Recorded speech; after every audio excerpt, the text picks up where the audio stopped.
Hello everyone else. I wanted to record this video, or I am recording this video for you, for if you are struggling with shoulder pain, neck pain, elbow pain, or wrist pain. And you're probably wondering, well, why are you grouping all of these things together? And the reason is your shoulder girdle is what connects all of those areas to one another, and it actually connects to your mid-back and your hips as well. And so sometimes even if you are experiencing lower back pain, it can be a result of what's happening in the shoulders. And the reason why we're starting with just shoulder movements for like the elbow and the wrist is think of it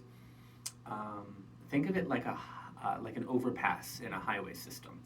If the exits that go to the overpass, which is essentially your shoulder girdle, are blocked and congested, it's going to back up traffic on the main highway and the offshoots of the highways, which are the arms and then the back and the neck. So we want to clear up that congestion in the overpass, your shoulders, so that way traffic can flow a little bit more easily into the arms and up and down the spine. So you're going to need probably a thick book or a yoga block. If you have that available to you. We're just going to do a couple of quick things. I'm going to sit on my yoga block for now. So feel free to do that if that's to your liking. And we're just going to start by moving the arm in the shoulder socket. Right, just kind of warming up here. And so there shouldn't be any motion forward and back. Just let the arm be moving easily. And it's also not this motion. You're not rotating from the elbows. The arm is coming forward and back, and forward and back. Good. You can also face the palms up and see how that changes the motion. Slow it down if you need to. And if you notice that you are rocking forward and back, maybe there's some weirdness from side to side, just make the motion smaller.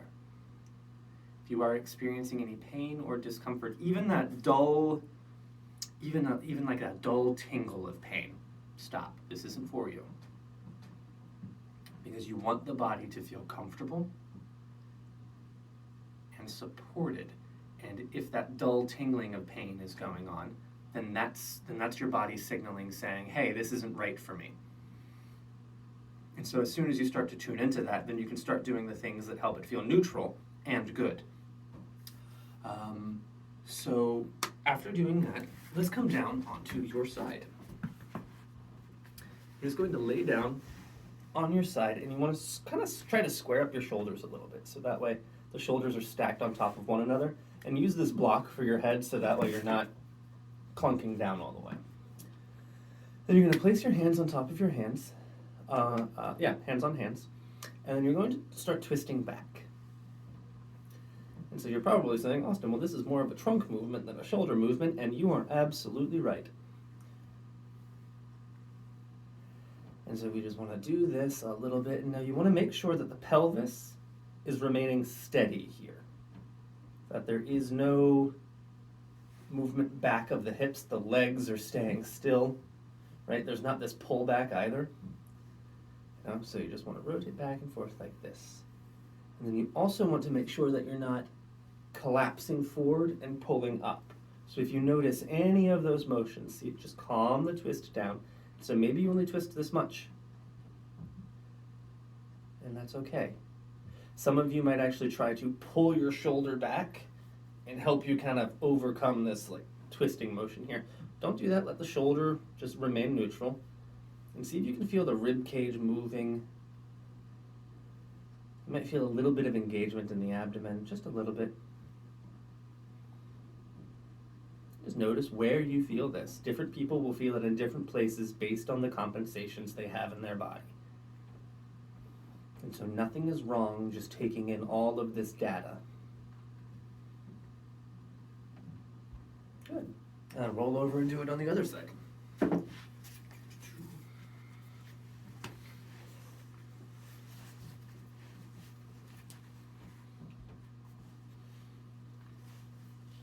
And so we're going to come into these little twists here. Same thing on this side.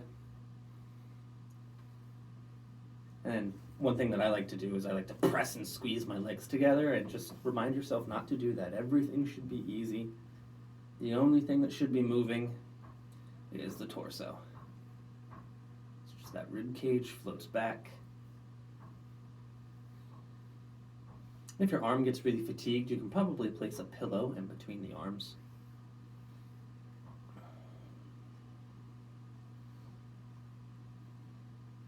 Good.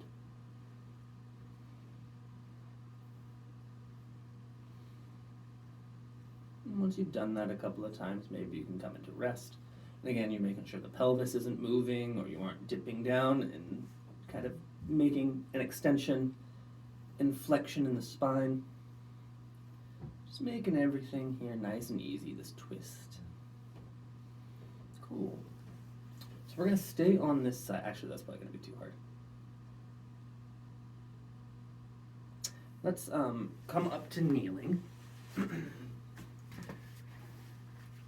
So we're gonna come right into here and just gonna let the arm dangle down, and you're gonna place one hand on your opposite shoulder.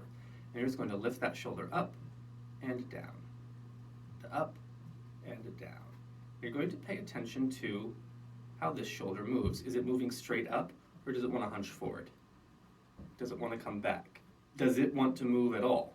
Some people have frozen shoulder and this doesn't want to function.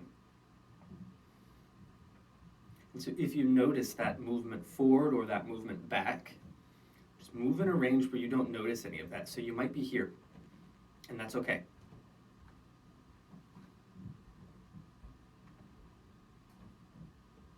Yeah. Good. You want to make sure that the arm doesn't squeeze and the elbow doesn't bend either.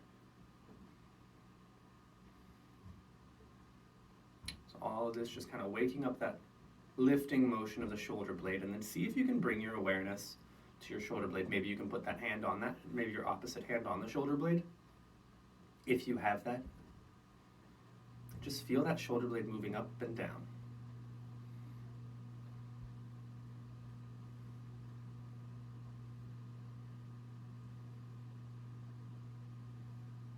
Good. And let's do the other side. So hand comes to the opposite shoulder, lifting up and down. Now, if any of this hurts you, and you start to get those unpleasant, uncomfortable sensations, there's a whole bunch more stuff that we can do. Stuff that we can do with protraction and retraction of the shoulder blades. This side likes to pop on me. So lifting up and down. There we go, that popping is gone.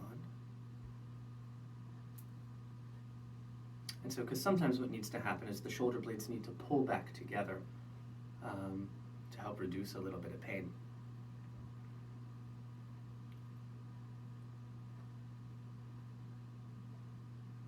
So just moving in a range where there's no pops or crinkles. Also make sure you're not dropping off to one side. So sometimes we like to think, oh hey, I'm moving my shoulder, and really you're just bending. So just moving in a range that is available to you.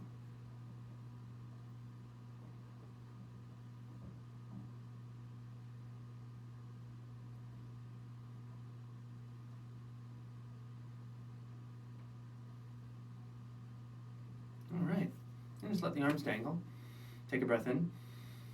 And just notice how you feel.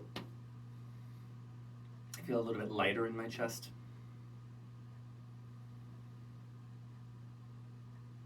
So what do you notice? Thanks for stopping in, and let me know if you have any questions or if this didn't really get to the issue of your problem. There's so many more things that we can do in terms of helping to mobilize the shoulder blades. So let me know what you think, and I'll talk to you soon.